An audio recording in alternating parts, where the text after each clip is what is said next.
I remember when I was a kid, there was milk that was wheeled in around 10 a.m. in little cartons and given Yeah. away for free. I don't know if that was a government thing. Can you talk a little bit about how the government has been pushing dairy, why they're pushing Oh, dairy, and why it makes you so mad? it's because our government has been bought up by industry. And I mean, that's it in a nutshell. That industry has lobbied the government aggressively and extensively to promote their products. And I've had the privilege to participate in several revisions of the dietary guidelines in conjunction with PCRM. And what many Americans don't know is that about every 5 years, the uh, the government has a revises the U.S. dietary guidelines to make sure they're keeping, well, ostensibly to make sure they're keeping up with the latest science, and they hold a series of hearings for interested parties to come and present what they believe is relevant science or important nutritional information that should be included in the dietary guidelines. And you just would not believe how filled those sessions are with industry lobbyists. There's lobbyists from the dairy industry, the beef, chicken, poultry industry. There were even lobbyists from the candy industry. There were people, talking about the benefits of eating Snickers bars. And there were actually people from the liquor industry talking about potential benefits of downing a gin and tonic. I mean, it was ridiculous. And clearly, this was all about the money. These people wanted their products either promoted or at least not condemned by the dietary guidelines because they're trying to make a buck. And it's useful for people to understand which agency in the federal government is responsible for putting out the dietary guidelines. When I started medical school, I was naive enough to think that the dietary guidelines were put out by a division of Health and Human Services Right. because The that would make nutritionist. sense, right? No, the dietary guidelines are put out by the United States Department of Agriculture.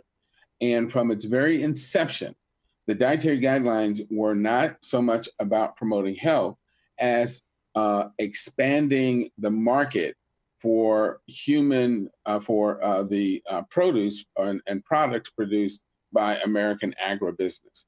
And that's why it has traditionally had such an animal food focused recommendations. It's because of the influence of these lobbyists from the dairy, meat, poultry, egg industry. But the science argues against this. And more recently, I would say over the last 10 years, we have seen the guidelines modified to promote a more plant based diet. But unfortunately, still, because of the influence of industry lobbyists, it encourages people to consume a food that is completely unnatural. It is absolutely unnatural and unnecessary for adult humans to be be the milk of another species. It's unnatural And it's and it's especially unhealthy. unhealthy to people of color, whether you be African American, Asian, or African, Asian, Sure. Hispanic. Right. Uh, I found it so interesting that when peanuts were found to give kids allergies, they were gone in a second Okay. because there were a lot of little white kids that were getting sick, I believe. But now we have dairy and they're still in schools pushing it. Exactly. Well, and let's talk the numbers. So, within the United States, the prevalence of lactose intolerance is as follows: 95% of Asian Americans cannot tolerate lactose.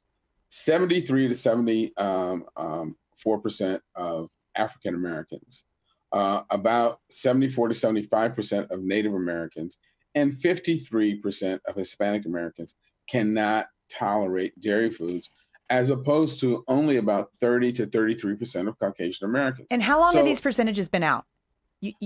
Since years and years and years. Like 1900. Right. I mean, this has been known. We've known this. And Government knows Northern this. Europeans, it's even 100 lower, years. right? Northern Absolutely. Europeans, it's 15%. That's what made me so angry when I realized that the government was encouraging people of color to consume foods it knew would make them sick for no real benefit.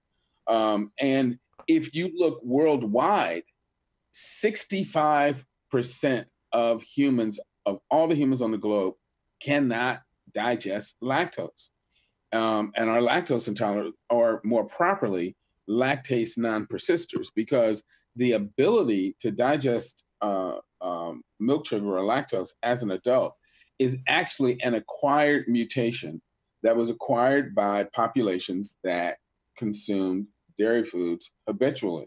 And that is relatively a small percentage of the human population on this planet in Northern Europe, and small subset of East African countries. And so but when you look at mammals as an order, mammals do not consume milk as adults. It's a food that is designed for baby mammals. And as I said, because it promotes growth, stimulates the immune system, and also gives huge amounts of energy, it can promote cancer, but it also is associated with things like asthma and sinusitis and acne because of this overstimulation of the immune system. And when I talk to parents whose kids are struggling with things like asthma and acne, I tell them, if you stop the dairy, those problems will almost certainly go away. And you mentioned my recent trip to Dublin, Ireland for their Veg Fest. I gave a lecture about dairy at that Veg Fest, and this little kid, he was the cutest kid, he was about 9 or 10 years old. He came up afterwards and he said, my mom we went vegan about 10 months ago, and I had really bad asthma and it just went away. I mean, this is for real.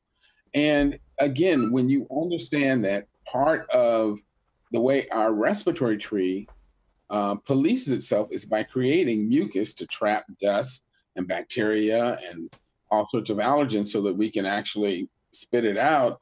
Well, if you're overproducing that mucus, then you're going to start to clog up the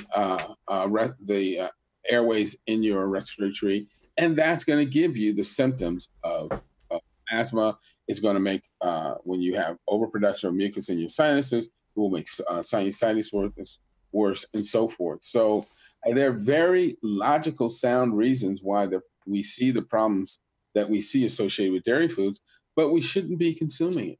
And can I make one more point?